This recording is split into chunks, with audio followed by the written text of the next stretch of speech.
You're listening to the Love Unplugged podcast, episode 149. You've most likely heard of human design, but perhaps you're wondering exactly what it is and how understanding more about your type is actually going to support you in your business and life. Well, today we're diving into just that. So, without further ado, let's get to it. Hey there, I'm your host, Jessica Fergon, and I am passionate about doing the inner work needed to reach your goals.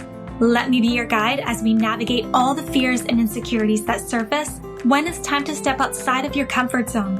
Along with my knowledgeable guests and industry experts, I'm here to teach you how to reawaken your life purpose and passion and create the steps to turn your intentions into action.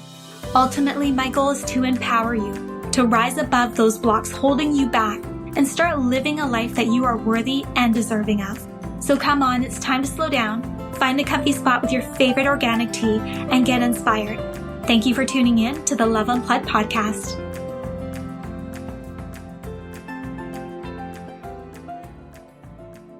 Hello, loves. Today I am joined by the lovely Krystal Woods. Krystal is a mother and six-figure human design expert who coaches creative, high-powered entrepreneurs using the personality and leadership tool Human Design. She's the creator of Embodied by Design Practitioner Certification. Through her work, she's helped over 100 clients embody their purpose, passion, and prosperity with human design and energetics so they too can lead their businesses with more confidence and conviction than ever before without the burnout, which is ideal. We are all trying to avoid the burnout, so I absolutely love that you help your clients and your audience and community with this. So welcome, Krystal. I'm just so excited and honored to have you as my guest. And before we learn all about your story and advice, I would love for you to share a little bit more about you personally for those that don't know you yet. Thank you so much for having me, Jessica, and thanks for all the listeners tuning in. I currently live in Mystic, Connecticut, which, if you know me, that's like the perfect name of a town for me to live in. But we just moved here about a year ago from Hawaii, which is where I was for the previous 10 years. And when I was in Hawaii, that's when I discovered human design, and that's when I started to build my own business. And so right now I think we're all still in a transition period. My children are 2 and 6, but we are currently, as we are recording this right now, it's beginning of September. And so we're back to school season, Virgo season, and I'm loving the routines of everything. So that is where I am at currently in life. And yeah, I'm just very excited to be having this conversation with you, Jessica. Yeah, same here. Hawaii. Oh, I would love to live in Hawaii, so I'm a little bit envious of that. But I've always wanted to go to Connecticut, especially in the fall. There's just something about that place. It's just so beautiful. Yeah, it's basically like if you've ever watched that show, Gilmore Girls, Yep. that's kind of where I live. Yeah. So let's start at the beginning. Before you were introduced to human design and before you had this idea of starting your business, what were you doing? What was your career? So I was in the restaurant and bar industry for about 10 years, and I had just finished up my undergrad, and I was looking at applying to graduate school and looking for restaurant management jobs. And I accidentally got pregnant and with my current partner.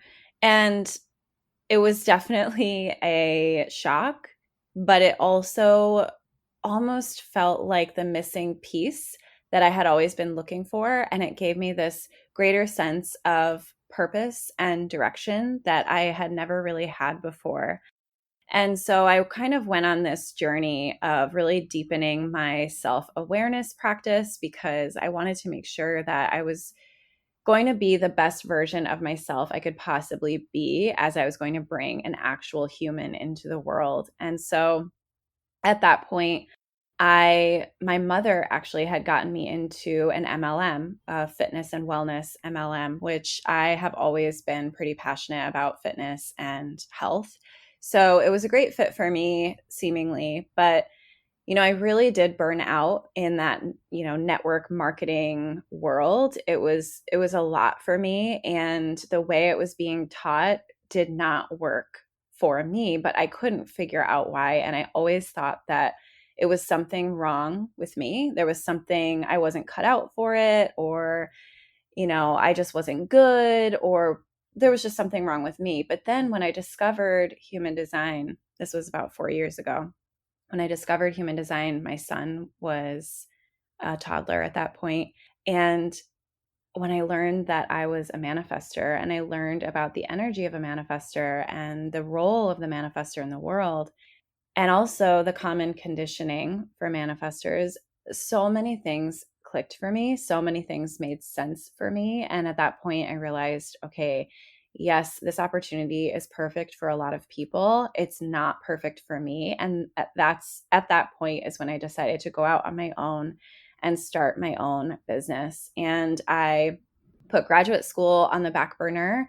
It's still there in the back of my mind. I would love to go back to grad school at some point. But for now, I'm just on this ride of building a business and growing a business. And I feel so passionate, just not just about human design, but also the freedom and creativity that entrepreneurship can gift us with. And yeah, that's been my journey. It's been I've been bumbling along, just meeting challenges and meeting new experiences as they come, and kind of just following where they take me. And here I am. I can totally resonate with that. I think we all kind of bumble along and try to figure it out and make our way to where we ultimately want to be. So that's definitely something that a lot of people can connect with. Now, with discovering human design, like, how did you come across this? And what did you think about it? Like, was it a whole new concept to you? What exactly were your thoughts as you discovered more about yourself using human design? Yeah, it's interesting. I had been doing some work with the subconscious reprogramming, and the woman who I was doing the work with had a podcast, and I decided to listen to this podcast episode in the car while my son was napping. And they were talking about human design, and I had never heard about human design before. But as they were talking about it, I was immediately just completely immersed in the conversation, listening, rapt attention. And by the end of the interview, I was like shaking and crying, having this weird visceral experience in my body. And I just knew that the trajectory of my life was changed, and it did. Every area of my life started to change at that point. And I just knew that I wanted to know more. And so I bought the books and I started diving in, and it immediately made perfect sense to me.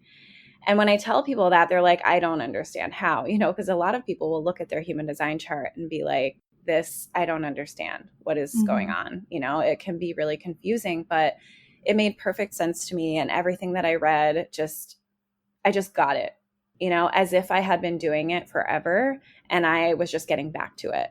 And so I'm going to say it's not for everyone. I'm going to say it's not going to resonate with everyone.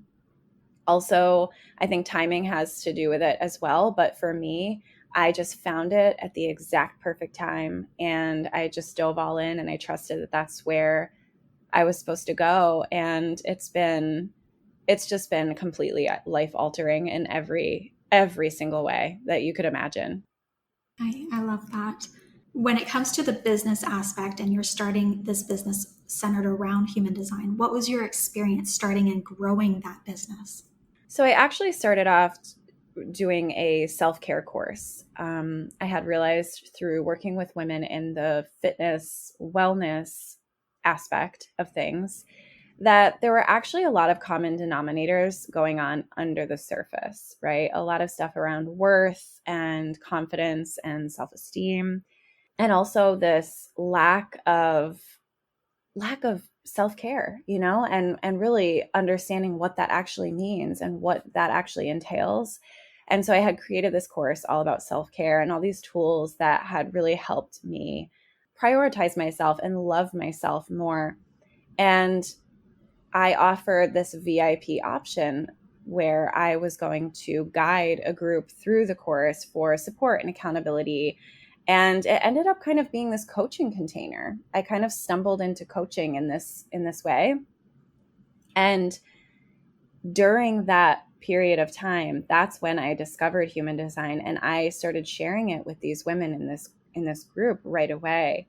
And it was blowing their minds as well. And so from there, it just happened very, very organically. I started sharing with my community and my audience what I was getting into. I started sharing what I was learning and what was resonating with me and why. And it piqued their interest too. And so I had people reaching out, wanting to know more. And so I started offering free readings. I did tons of those. That's how I learned. And for a while, I was working with moms who wanted to start a business and, create more freedom for themselves.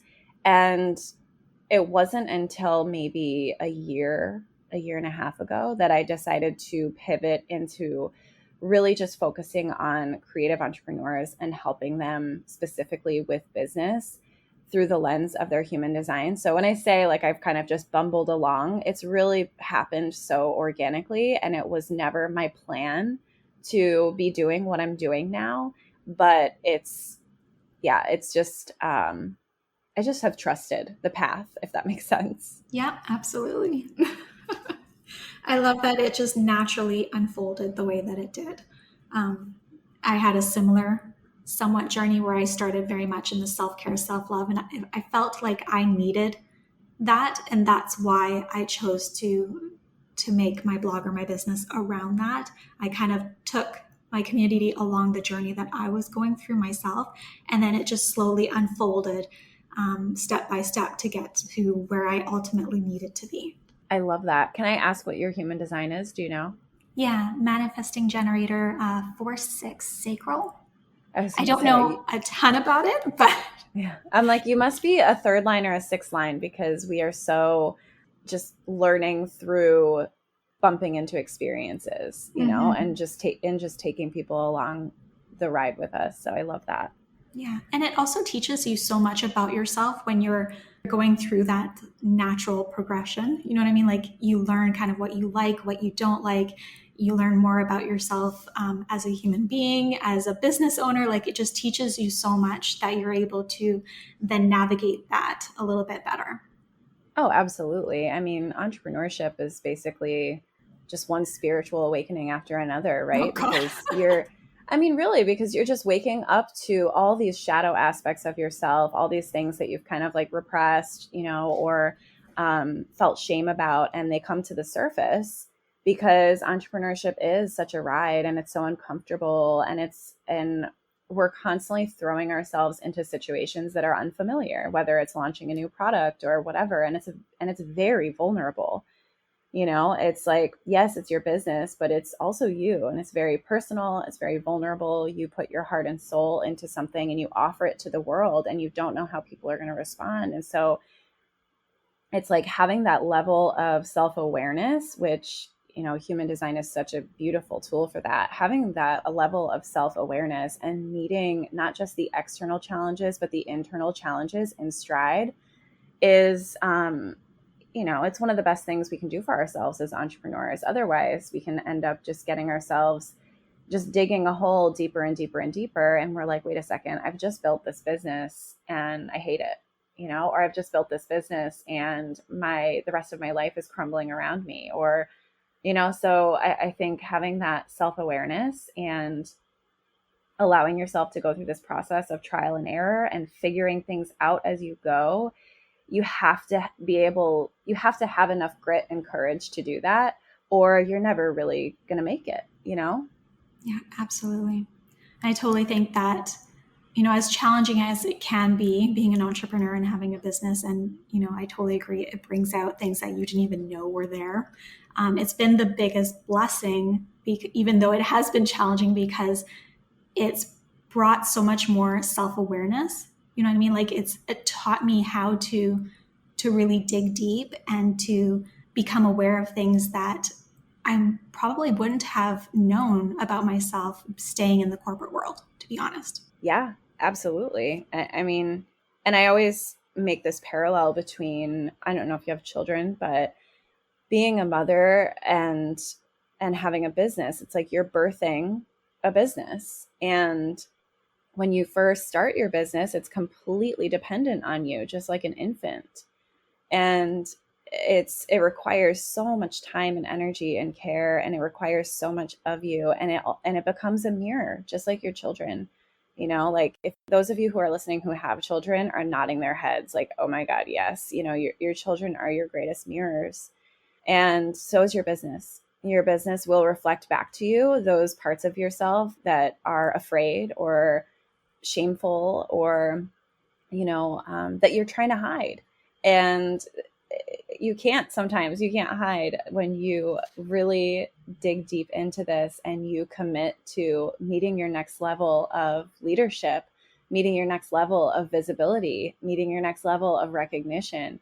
In order to meet that next level, it requires some shift internally, and a lot of times those shifts come about because you're becoming aware of some of those more shadowy aspects.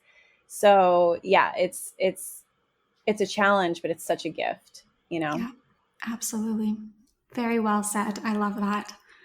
Now, what have been your biggest lessons? So maybe like one or two key lessons that really stand out from your experience starting and growing your business, but also maybe like a couple wins where you're like, holy smokes, I just achieved that. That was just an incredible win. I mean, I try to see lots of things as wins, even the small things. I do this with my clients too. What are we celebrating this week? Even if it's, oh, I took a nap when I wanted to take a nap, or it might be something that it seems really small or insignificant, but for you it is big. And for me this year especially, one thing that has been really big for me is learning how to truly rest. I don't think that I ever really knew how to do that. I think I was always sort of in this prolonged fight or flight mode.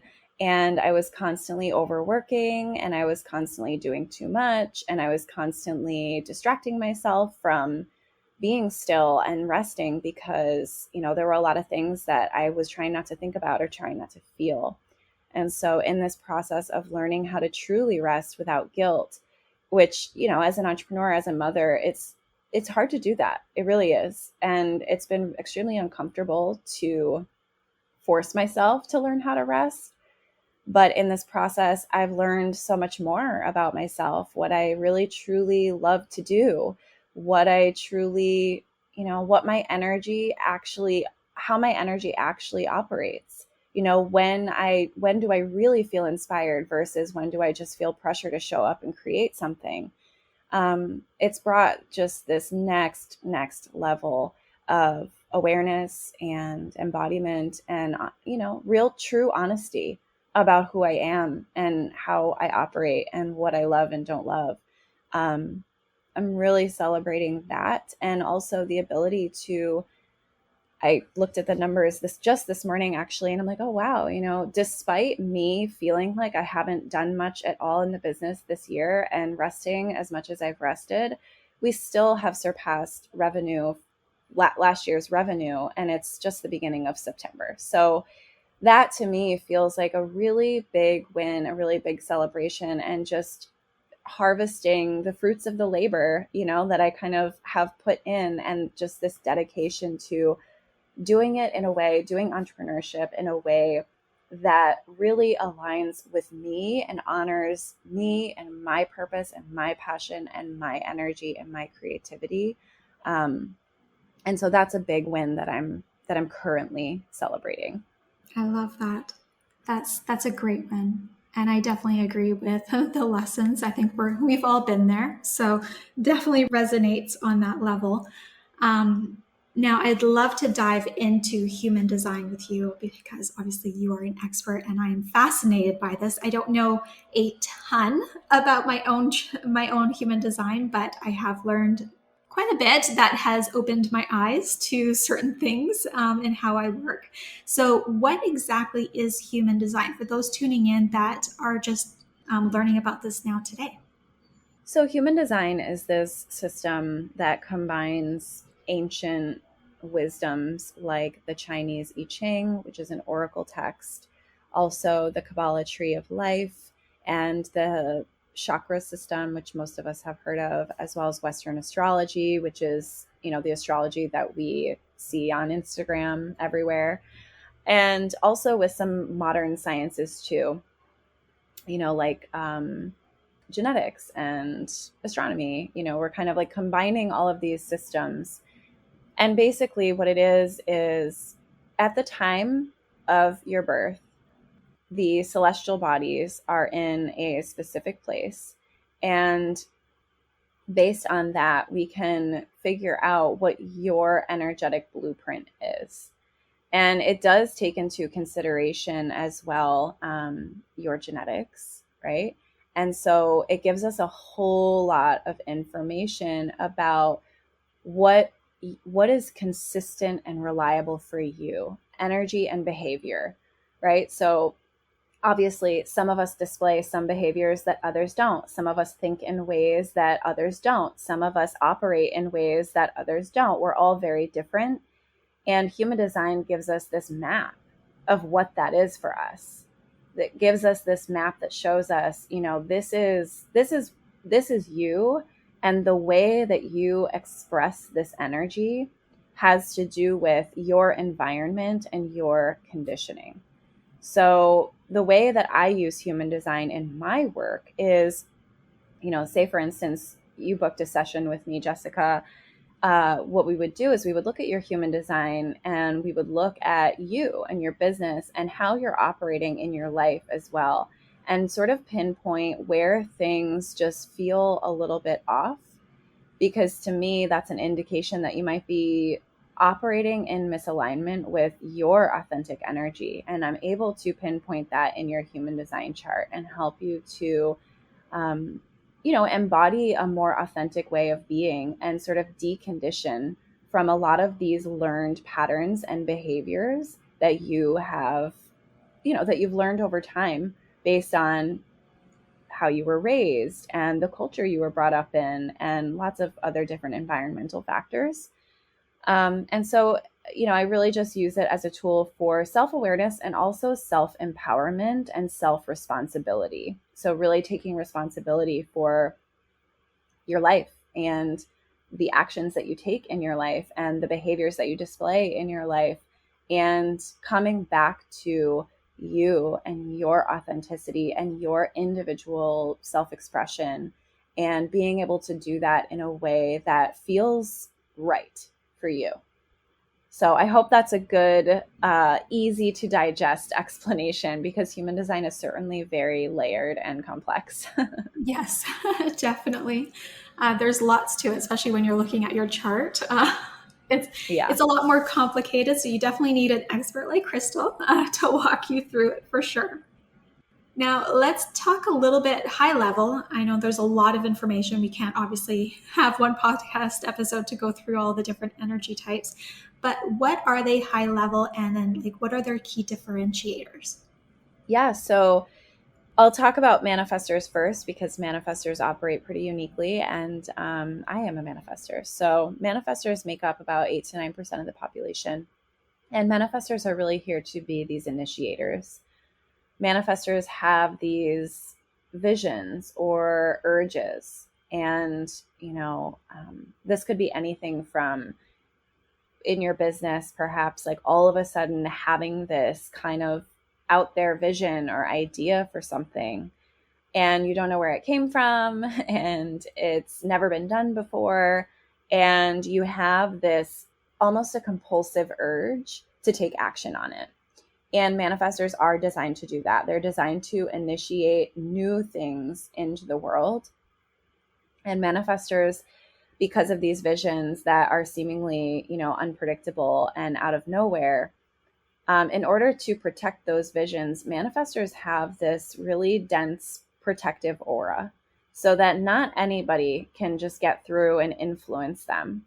And so what that looks like is, to give a personal example, I've always been told that I'm intimidating. Mind you, you can't see me right now, but I'm 5 feet tall and I weigh 100 pounds. Like, I am a tiny person. And I've always been a tiny person. And I'm nice. Like I don't know, I'm Cancer rising. Okay. Like I'm nice. And I don't see myself as intimidating, but when I learned about human design, I learned about being a manifester, I was like, okay, it makes sense. So almost on this unconscious energetic level, people do feel my aura and they don't feel like they can get through. And I can see how that would be intimidating. And I've witnessed this in other manifestors as well. And so, but manifestors are really here to have these visions and to take action. And manifestors, a lot of times, are conditioned to not do that. They're conditioned to do things the way that everyone else does or operate in a way that is more familiar to them. And so a lot of manifestors kind of just repress or put those visions on the back burner and don't act on them. And when that happens, they can get really angry and just feel angry at the world, maybe even display passive aggressive behavior, um, all that good stuff. So, manifestors, again, are these initiators, and we initiate other people too. I see this a lot with my clients. I'll have an idea for them and I'll see, a generator or a manifesting generator immediately respond like, "Oh, yes. That is a full body yes. I'm going to move on that." And they're responding to it. So, yeah, those are manifestors. And then since I'm already talking about generators, generators are a little bit more common. They're about 35% of the population, and generators have this more steady, reliable physical energy, where manifestors are, their energy is really unpredictable and based on these visions or urges that they have to do things. Generators have this steady energy and they're here to respond. If you run your chart and you're a generator, you'll see where it says strategy, wait to respond, because generator auras are more open and welcoming and pulling, and you're pulling life to you as a generator and you're responding accordingly. And it's, by the way, the same strategy for manifesting generators as well. And manifesting generators also have the same aura type as generators. And so you're pulling life to you and you're responding accordingly based on this feeling in your body. It sort of starts almost in your gut, and it goes outward. And so when it's a full body yes, tell me if this resonates with you, Jessica, because this is your wheelhouse. So if I'm like, "Oh, hey, do you want to go to this concert on Friday?" You're either going to expand and feel excited about that and feel this like full body yes, or you're going to kind of contract away from it and be like, no. Right? It's kind of like this very clear yes or no, an expansion or a contraction that originates in your body. And a lot of generators and manifesting generators can get kind of tripped up on this because we've been conditioned to not pay attention to that feeling in your body. We've been conditioned to make decisions based on what is practical or what other people expect of us or what is normal. Or we've been conditioned to make pro and cons lists for days and days, or talk to everyone in our entire family and their cousins and their cousins' cousins before making a decision, instead of just tuning into the body and trusting that the wisdom in the body is correct for us. And so that's a very common thing I see for generators and manifesting generators who are first learning about human design, is being like, okay, well, I don't feel like I have consistent energy. I don't feel like I'm like, a full body yes or full body no. And it's possible that you're just a little disconnected from that. But when you are following that full body yes and you're honoring your full body no, which means you're saying no when it's not aligned for you, when you're doing that, your energy becomes regenerative. You can go and go and go, almost like an Energizer bunny. And at the end of the day, just feel so satisfied with how you spent your energy. And go to bed just feeling like, oh, yes, I'm exhausted, but it feels amazing. Right. And then you recharge your batteries overnight and you get up and you're ready to do it again. And so those are generators and manifesting generators. And the big differentiator between these two types is that manifesting generators have this connection in their chart that causes them to have this pretty consistent pressure to take action, and it can happen very quickly based on that sacral response. So it's almost like qualities of a manifester as well. And so manifesting generators typically can change direction very quickly, pivot very quickly. They typically have a lot of things going on at the same time. Like in business, my manifesting generator clients are, maybe studying a couple things at once, or they have a few different projects going on at once, or they are selling a few different offers at once. They really do like to kind of switch things up and have the freedom to change their mind as they see fit. Then we have projectors, who are about 20% of the population, and projectors are sort of, where generators are kind of the builders and manifestors are the initiators, and manifesting generators are these empowerers. Projectors are the guides. Projectors have this very penetrating aura, almost like a laser. So when you're one on one with a projector, it's like they are seeing straight into your soul, and they really do deeply see others. And so, because of this, they have this gift for being able to guide others in the direction they see them going or needing to go. But also because of this, the strategy for projectors is wait for the invitation. And a lot of projectors hate when I say that, but you have to understand that as a projector, when you so deeply see someone else in ways that they might not even see themselves, if you start giving them your input and your guidance before waiting for some kind of recognition or feeling invited in some way, they're going to be like, F you. Like, I don't want to hear this. I'm not ready for this. And they're not going to value your input, even though it is very valuable. And so that's why that strategy is wait for the invitation. And wait for the invitation isn't necessarily like this formal, verbal, or written invitation. I like to call it an invitation from life. And it feels almost like you're being pulled, into something, and you feel invited to share because you feel valued and recognized. But yes, projectors are incredible guides, and their energy is also unpredictable, like the manifester. And for projectors, I see a lot of times they're sort of activated by another person, or they're activated by something in their environment, and that kind of gets their energy going. But typically, projectors require more rest than a generator or manifesting generator. And for them, when they're really honoring that and waiting for the invitation and really seeing and recognizing and valuing themselves and being valued by the people in their communities, they experience success. That's their signature. They embody success by really honoring their own energy and waiting, which is beautiful to watch. And lastly, we have reflectors, who are only 1% of the population, and they are sort of like the unicorns of society in that they have these completely open charts, meaning they are absorbing and amplifying the energy around them in their environment all of the time. So for them, they're deeply affected by, who is around them. And they're deeply affected also by the lunar cycle. They have this very strong connection to the lunar cycle and the planetary transits. And so because of all these factors, reflector energy changes almost daily. And it's over time, reflectors, when they are intentionally feeling into their energy as it's changing, when they're really observing how their energy operates over time, they're able to see patterns and they're able to experience a little bit more predictability. But, it's very important for reflectors to cultivate a nourishing environment and community where they feel valued and where their input is revered.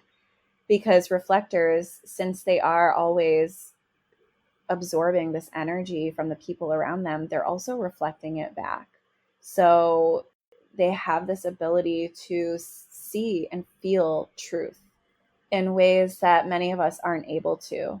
And so when they are in an environment and a community that respects that and values that, and they're able to reflect and share this truth, this is where they're really surprised and delighted by life. And that is the signature of the reflector, an embodied reflector that's really honoring their own energy and that has a supportive community and environment around them.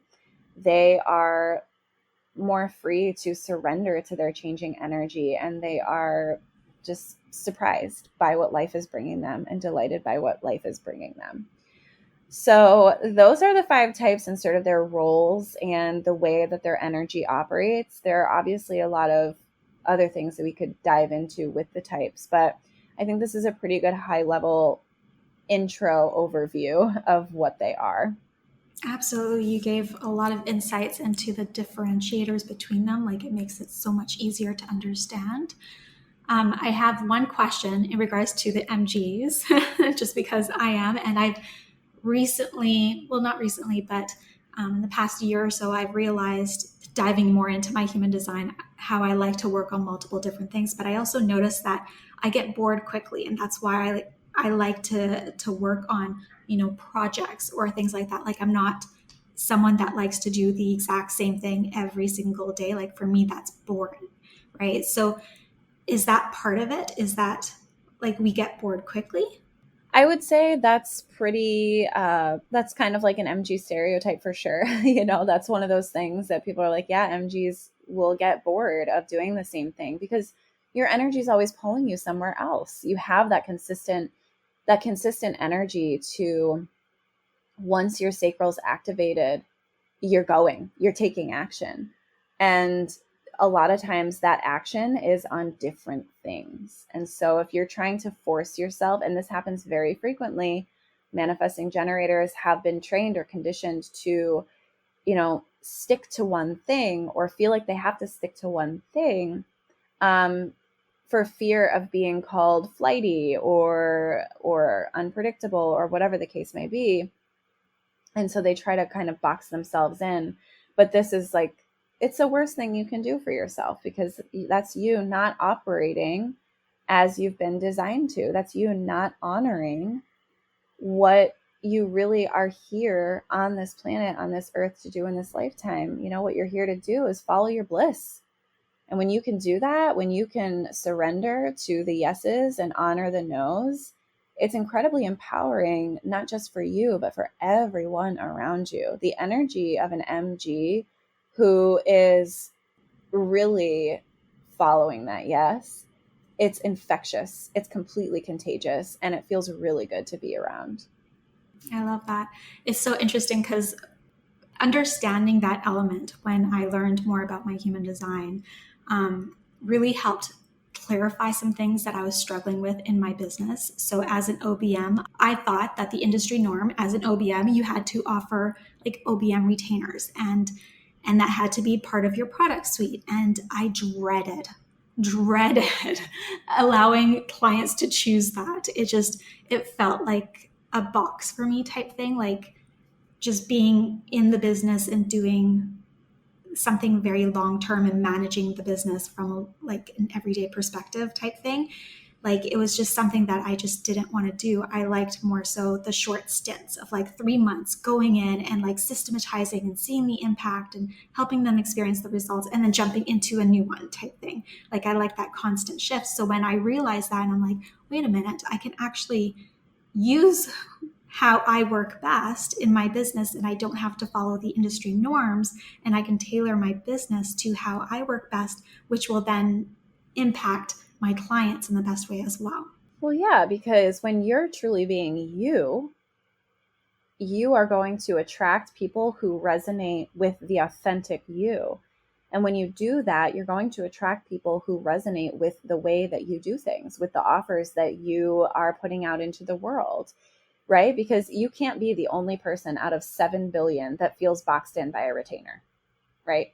Like, obviously. So it's like, and I say this all the time. I'm like, we didn't go into business for ourselves to follow any rules. We went into business for ourselves to experience more freedom and to do things our way. And so any time I hear a client say, well, I feel like I should, I'm like, okay, that statement immediately is like something I want to dive into, because that is a thought that that's a story you're telling about some expectation of who you should be, or how, whatever behavior that you should be doing. So it's like, as soon as you start to feel that basically what you described is you were experiencing a sacral no in your body. You were contracting away from this retainer in your body. You were like feeling the sense of dread. That is the sacral no. That's what it feels like. So, you honoring that, and as an MG, being innovative and taking all of the things that you love the most and packaging them up and putting a pretty bow on it, that sounds so aligned for you. Just not even looking at your chart, but just knowing what I know about your type, I would say like that's perfect for an MG. Yeah, so I definitely highly recommend anybody tuning in. I mean, learn more about your human design, but get more comfortable being self-aware and tuning into your body and really listening to what's going on. Because if you, like me, were like feeling this nudge and you're like, no, something just doesn't feel right, or like there's a reason behind it, like dive into that and figure out why, and then make adjustments where needed. Absolutely. Yes, please do that. All the Yes. listeners, please do that. Now, what can we do to make aligned decisions in our businesses following learning more about our human design? Yeah, so when we're talking about decisions, the first thing you want to look at is your authority. So if you run your chart and you look where it says authority, it's going to say emotional, sacral, splenic, ego manifested, ego projected, self projected, or none, or lunar. So there are kind of 8 different possibilities, but you want to, and I'm not going to be able to go through all of them right now, but I can give you one example of my own, which is emotional authority, because 50% of the population does have emotional authority. And basically what this means is that if you have emotional authority, you are always somewhere on an emotional wave. You might be high, you might be low, you might be somewhere in the middle, more neutral, but you constantly have emotions coursing through you. And so because of this, when it comes time to make a decision, those emotions can very easily cloud your judgment, can very easily overpower what is true and correct for you. To give you an example in business, maybe someone reaches out to you and asks you to be on their podcast. And you're really excited in the moment because maybe you've just started your business and you haven't had a lot of publicity opportunities yet. And so you're like, oh my God. And you immediately say yes. Well, then the next day you kind of do a little bit more research, and, you realize that opportunity is really not so aligned for you after all. Of course, you can always change your mind, but it's a whole lot easier when you, in the moment, say, you know what? Let me just check my schedule. I'll get back to you tomorrow. Because then you're giving yourself a chance to kind of come down from your emotional high, feel more neutral about it, do a little bit more digging if you need to, get more information, and make a clear decision once you feel that clarity and that neutrality in your body. To give you another example, say you have a team member who does something wrong, or who does something in a way that you really don't like, and you are feeling like really agitated, really emotionally charged about it. The worst thing you can do, especially with emotional authority, is to try to have a conversation with them in that moment. It's nothing productive is going to come out of that. And also they're going to be overwhelmed by your emotional energy. Like, Jessica, you have sacral authority. So you're always absorbing the emotional energy in your environment. So if someone's coming to you and they are feeling emotional, you are going to feel that. And it's going to be really hard for you to stay neutral as well. And so what ends up happening is you have 2 people who are experiencing all these emotions, and like nothing rational can come out of that. No real good resolution can come from that. So, whatever it is, just don't make any decisions when you're in that heightened emotional state. Just don't do that. So that's an example. But you want to look at your authority. I have tons of really helpful posts on my Instagram. You can check out my website as well for learning more about your authority and what it means for you. But the more you can surrender to your process and just feel into decisions more internally instead of looking at all the external factors, this is where, yes, you're going to be making decisions that are in alignment, but more importantly, this is how you build self-trust. And this is one of those common denominators that I see among the most successful entrepreneurs is that they trust themselves. They make decisions and they trust that decision, even if it tanks, even if they fail, even if they fall on their face, they still trust that they were supposed to learn that lesson. They still trust that they made the decision that was correct for them.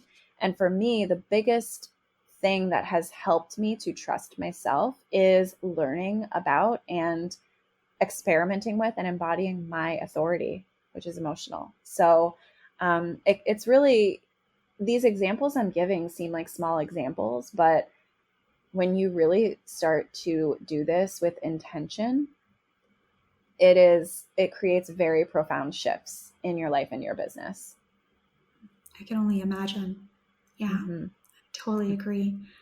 So, before we dive into how you can support people with human design and learning more about it so that they're making more decisions in alignment with that and running their businesses in alignment with how they work best as well, um, you've been in a lot of interviews. You've obviously been asked a lot of questions about human design. I'd love to know if there is a question or a topic that you wish you've been asked before. Wow, that's a really good question.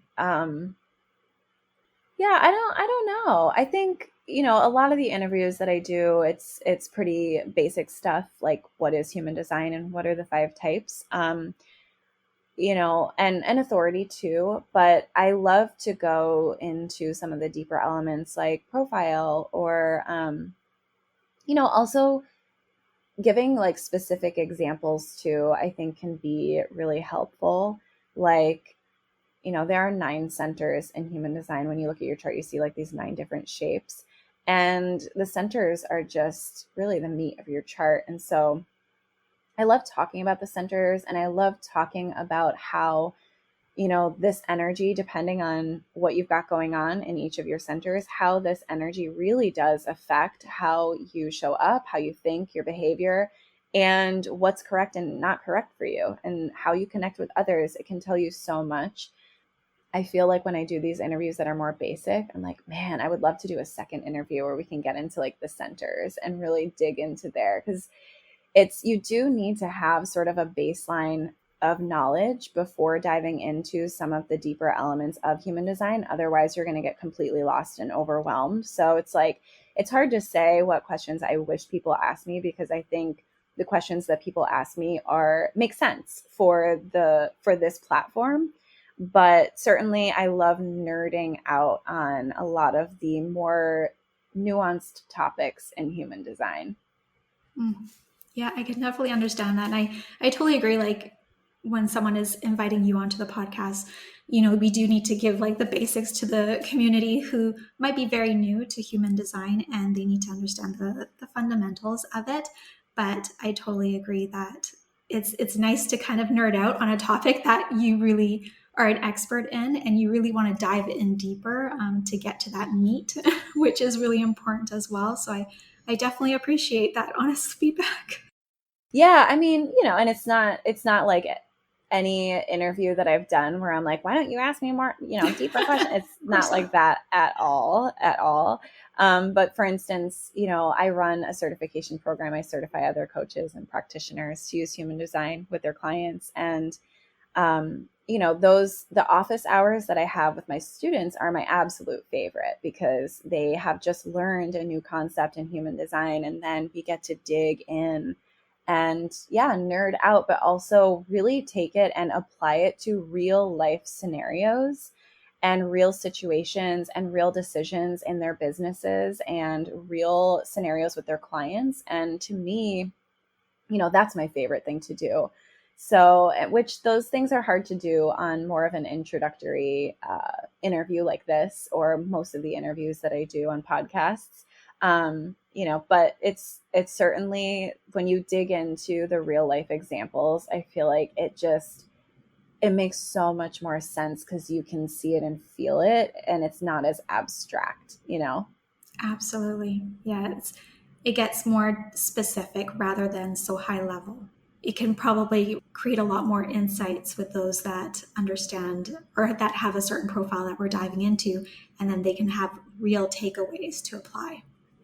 Yeah. And that to me is the whole point. You have to start somewhere, and learning the basics is a great place to start.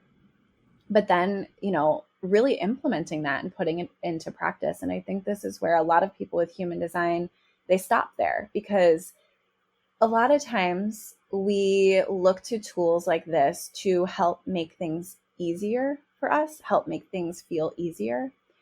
And when we talk about really experimenting with and embodying your human design, that process can be extremely uncomfortable. And yes, ease does come about, but especially in the beginning, when you start making decisions that go against the way that you've always made decisions, that can be really jarring, like for your mind and your nervous system, so it can feel really uncomfortable. And a lot of people will kind of stop there and be like, well, F that, I'm not doing that, like that's not making things any easier on me. But that's the stuff that I really love. I'm not afraid of the discomfort whatsoever. Well, not whatsoever. I'm sure I have some fear of it, but really, like, I like to dive into that. I like to lean into the edges. I like to encourage people to be brave about it and to do things differently, and to worry less about what anybody else is going to think, and worry more about how you're living, because you only have one life and it's not very long. So you might as well live it in alignment with what you truly desire, Oh, 100%. Yeah, totally agree with that.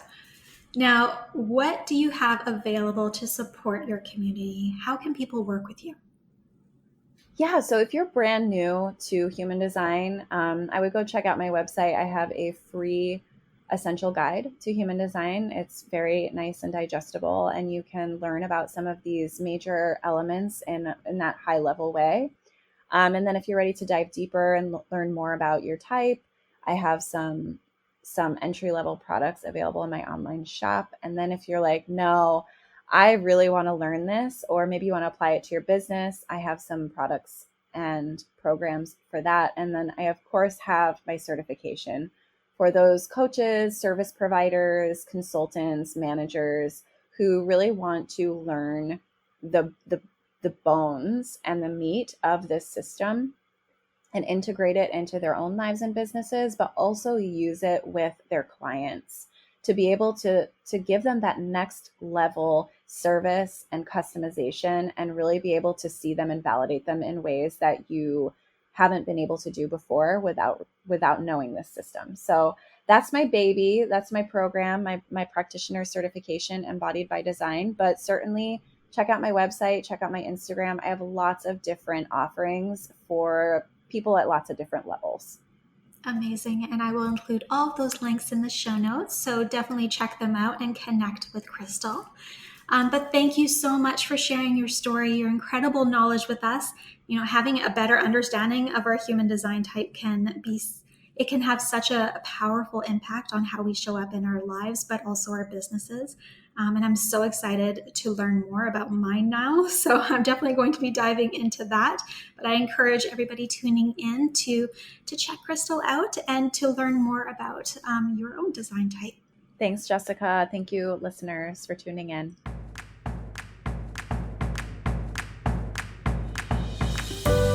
I'm Jessica, and thanks for tuning in today to Love Unplugged, the podcast. If there are any questions or topics you'd love answered on the show, head on over to www.projectloveco.com and share your request with me. If you haven't yet, go to iTunes and subscribe, rate, and review this podcast and share it with a loved one. Your feedback means the world to me, and the community we've created is what fuels our discussions here. After all, this is all for you. Join me next time for another unplugged conversation.